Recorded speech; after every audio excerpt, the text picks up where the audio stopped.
I bought this cute Kite Flyer Timex Marlin for $249 from Timex. The Marlin comes in an elegant watch box. Information about the watch is printed inside the box. I think this is a nice touch. No documentation comes with the watch, though you can obtain this online. The watch is covered by Timex's standard 1-year warranty. You can extend the warranty for an additional 4 years for $5. Note that the Marlin's crown is fully depressed in this photo. Do you see something not right in this photo? I do. I see an exposed stem. Not knowing anyone from the Marlin's engineering team, I can't make any definitive statements about what problems this exposed stem will cause. However, it's hard for me to imagine this exposed stem not leading to contamination of the Marlin's case by liquid water, steam, dirt, sand, and dust. To me, this is bad news, really bad news, and the exposed stem alone would make me stay away from this watch like it was high-grade uranium. Even if the Marlin stem were not exposed, there are other issues to disqualify it for me. The crystal is made out of acrylic. The Marlin has a very thick domed crystal which is going to be banged into and rubbed against by hard objects constantly. Contrary to what some people think, you cannot buff out all scratches made to acrylic, and even if you could, you don't want to do this as it becomes a real pain in the ass. Acrylic scratches incredibly easily. I don't think the argument that the acrylic gives you the feel of an original Marlin is valid, because this updated Marlin is a hybrid of old and new features. Timex has supersized the watch to the modern diameter of 40 millimeters and given it modern-looking arched lugs. Timex could have and should have given this watch a mineral glass crystal. At $249, they probably could have put in a sapphire crystal and still made a lot of money. Timex has sleazily chosen to keep the Marlin's movement a secret. The movement is probably a Miyota 8000 series. I'm going to ask people to resist telling me what the exact movement number is in the comments unless they have hard evidence of what it is, which would probably entail taking the movement out of the watch and taking a picture of it.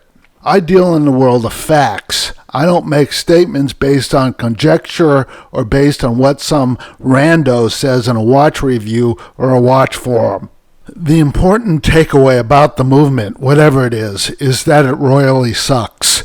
This mystery meat movement's rotor is twice as rattly as the noisy Timex M79s, which I recently reviewed. This rotor could easily stand in as a maraca. This movement is very loud and it's going to annoy some people. I can live with a noisy rotor. The Marlin's antiquated non-hacking movement is what I can't live with.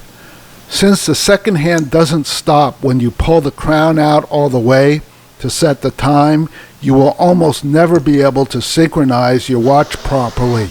This may be okay for bosses who have the luxury of showing up to work or for meetings whenever they please, but it ain't so good for people who have to work for a living.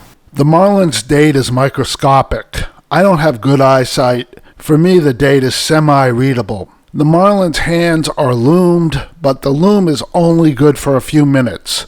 I'm not deducting points for this. Dress watches shouldn't be expected to have good loom. Do we get a signed crown for $249? Of course not. I wouldn't be surprised if Timex sourced the crown from some third-party vendor of generic crowns. It makes sense given that the crown doesn't fit the case correctly. The Marlin's crown action is fine. It's not egregious torture to wind like the M79. The Marlin is all polished. The finish is okay, though nothing to write home about. The polish will contribute to this watch being the scratch magnet of the century. I don't know a lot about leather. The strap, which Timex says is leather, seems substantial and durable, though it's pretty stiff and will probably require a break-in period. The Marlin is running roughly 12 seconds fast a day in the horizontal position and 6 seconds slow a day in the vertical position.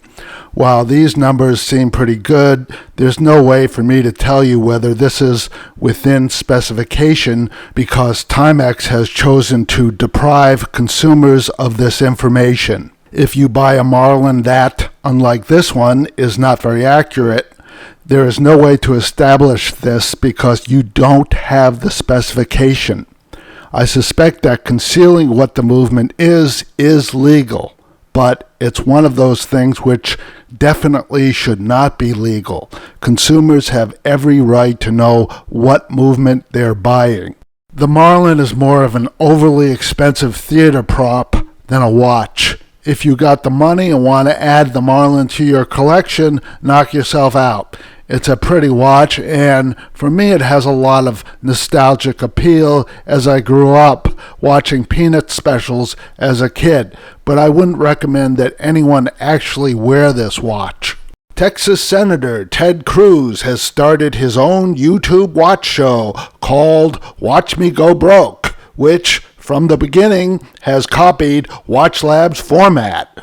Ted Cruz contracted COVID-19 from being exposed to a rabid coronavirus-carrying Republican lobbyist at CPAC.